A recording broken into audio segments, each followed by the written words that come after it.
যেসব মানুষরা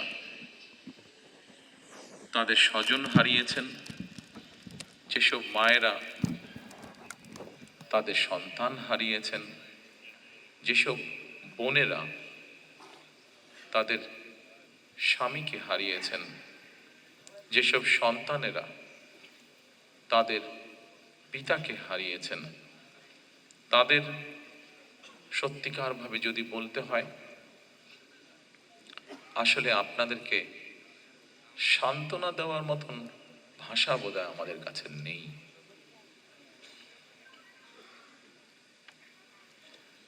এক দুঃসহ সময় আমরা অতিক্রম করেছি। এই দুঃসময়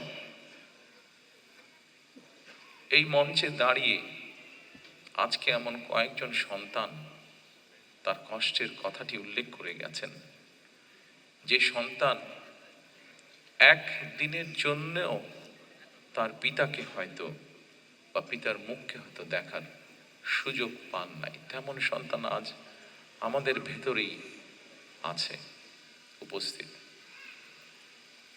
হয়তো বা একমাত্র আল্লাহ রাব্বুল আলামিন জানেন যে সন্তান তার পিতাকে না দেখার কষ্টের কথা এখানে বলে গিয়েছে। আমরা জানি না, একমাত্র রব্বুল আলামিন জানেন সেই সন্তান তার পিতাকে আবার কোনোদিন দেখবে কিনা। অনেক সন্তান এখনো অপেক্ষা,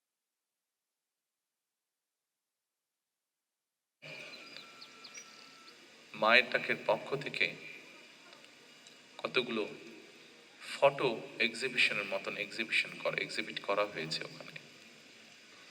সেখানে একটি ছবি দেখেছি, সেই ছবি থেকে আমার মনে হয়েছে আমার মনের সাথে সেই ছবিটি মিলে গিয়েছে মনের কথার সাথে। অনেক সন্তান এখনো অপেক্ষায় আছে যে তাদের সেই গুম বা হারিয়ে যাওয়া, যেভাবে বলি গুম হয়ে যাওয়া পিতা হয়তো এখনো হঠাৎ করে তাদের,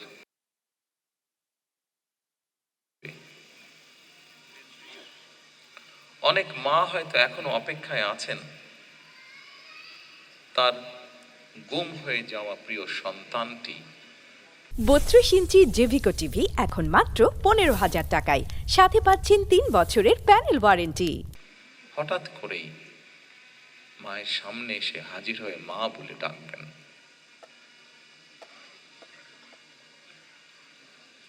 গুম, খুন, অপহরণের শিকার এইসব মানুষের শোকাতুর পরিবারগুলোর আশা ভাষা হয়ে কাজ করে যাচ্ছে একটি সংগঠন, মায়ের ডাক। ফ্যাসিবাদের শিকার মানুষদের প্রিয় মুখ হয়ে উঠেছে মায়ের ডাকের সঞ্জিদা ইসলাম তুলি।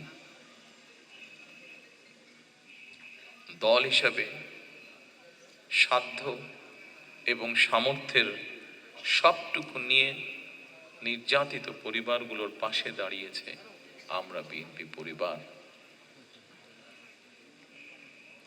প্রিয় স্বজনহারা পরিবারের সদস্যবৃন্দ, 1.5 শতকেরও বেশি সময় ধরে ফ্যাসিবাদ বিরোধী আন্দোলনের তীব্রতা কখনো কখনো হয়তো কিছুটা স্তিমিত হয়েছে, কিংবা আন্দোলন কখনো তুঙ্গে উঠেছে, এবং এই আন্দোলন করতে গিয়ে বছরের পর বছর ধরে অসংখ্য গুম, খুন, অপহরণ, মিথ্যা মামলার হয়রানি, নির্যাতনের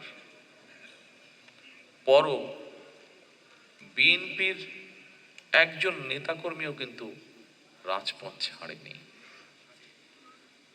একই পরিবারের এক ভাই গুম হয়েছে, আরেক ভাই গিয়ে তার জায়গায় পরের দিন রাজপথে আন্দোলনকে আরো তীব্রতর করার প্রতিজ্ঞার শপথ নিয়ে দাঁড়িয়ে গিয়েছে।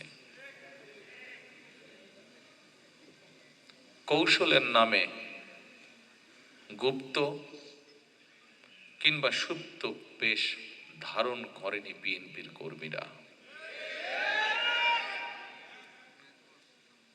আমি বিশ্বাস করি দৃঢ়ভাবে বিশ্বাস করি যে দলের নেতাকর্মীরা অন্যায়ের বিরুদ্ধে এ ধরনের আপোষহীন ভূমিকা রাখতে পারে, সেই দলের বিরুদ্ধে ষড়যন্ত্র কিংবা অপপ্রচার চালিয়ে কেউ এই দলকে দমন করে রাখতে পারবে না ইনশাআল্লাহ।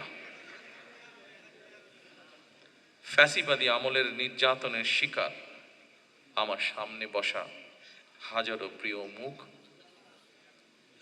আপনাদের এই আত্মত্যাগ, আপনাদের বুক ভরা কষ্ট, আমরা যারা আজ পেছনে রয়ে গিয়েছি, আমরা আমাদের সর্বশক্তি দিয়ে চেষ্টা করব যাতে এটি বৃথা না যায় ইনশাআল্লাহ।